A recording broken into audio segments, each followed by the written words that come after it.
যাকে নাই করে দেওয়ার চেষ্টা হয়েছিল, মোহাম্মদ জাফর ইকবাল। একটা প্রশ্ন দিয়ে শুরু করি। একজন মানুষ কি শুধু তাকে ঘিরে অপপ্রচার ছড়ামেই নাই হয়ে যায়, নাকি একজন মানুষ বেঁচে থাকে তার লেখা, তার প্রভাব আর তার বিশ্বাসের ভেতর?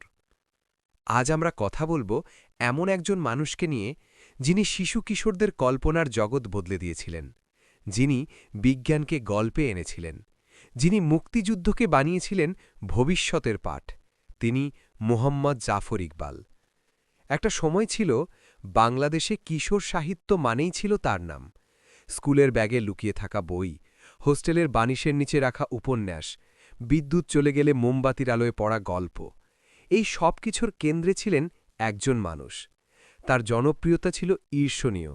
শুধু জনপ্রিয় না, তিনি ছিলেন বিশ্বাসযোগ্য। শিশু কিশোররা তার লেখাকে প্রশ্ন করত না, কারণ তারা জানত এই মানুষটা মিথ্যে বলেন না। ২০২৪ সালের মে মাস, চট্টগ্রামের বাতিঘর।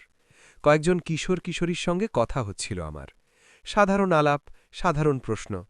আমি জিজ্ঞেস করেছিলাম, তোমাদের প্রিয় লেখককে? ৫ জনের মধ্যে ৪ জন বলেছিল এক নাম, জাফর ইকবাল। আমি বুঝে গিয়েছিলাম অনেক চেষ্টা করেও তাকে মুছে ফেলা যায়নি।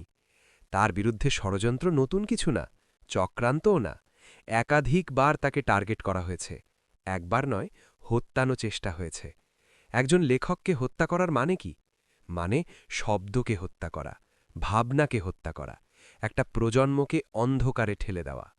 তিনি বেঁচে গিয়েছিলেন, কিন্তু আঘাতটা কেবল শরীরে ছিল না, আঘাত ছিল সমাজের ভেতর। এরপর শুরু হয় আরেক যুদ্ধ। শরীর দিয়ে নয়, কথা দিয়ে, গুজব দিয়ে, অপমান দিয়ে।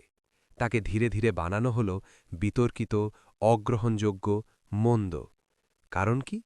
কারণ তিনি একাত্তরের কথা বলতেন, কারণ তিনি মুক্তিযুদ্ধের পক্ষ নিতেন, কারণ তিনি সাম্প্রদায়িকতার বিরুদ্ধে দাঁড়াতেন, আর সবচেয়ে বড় কারণ, তরুণরা তার কথা বিশ্বাস করত। বাংলাদেশে বিশ্বাসযোগ্য কণ্ঠ সবচেয়ে ভয়ঙ্কর। আজ তাকে কেউ পছন্দ করে, কেউ করে না, কিন্তু ইতিহাস পছন্দ অপছন্দ দেখে না। ইতিহাস দেখে কে কোন সময়ে কোন পাশে দাঁড়িয়েছিল। মোহাম্মদ জাফর ইকবাল সেই মানুষদের একজন, যিনি শব্দ দিয়ে লড়েছেন, বিশ্বাস দিয়ে বেঁচেছেন। তাকে নাই করে দেওয়ার চেষ্টা হয়েছিল, কিন্তু তিনি নাই নন। তিনি বইয়ের পাতায়, তিনি কিশোরদের প্রশ্নে, তিনি মুক্তিযুদ্ধের স্মৃতিতে আজও আছেন। শুভ জন্মদিন, প্রিয় মানুষ মোহাম্মদ জাফর ইকবাল।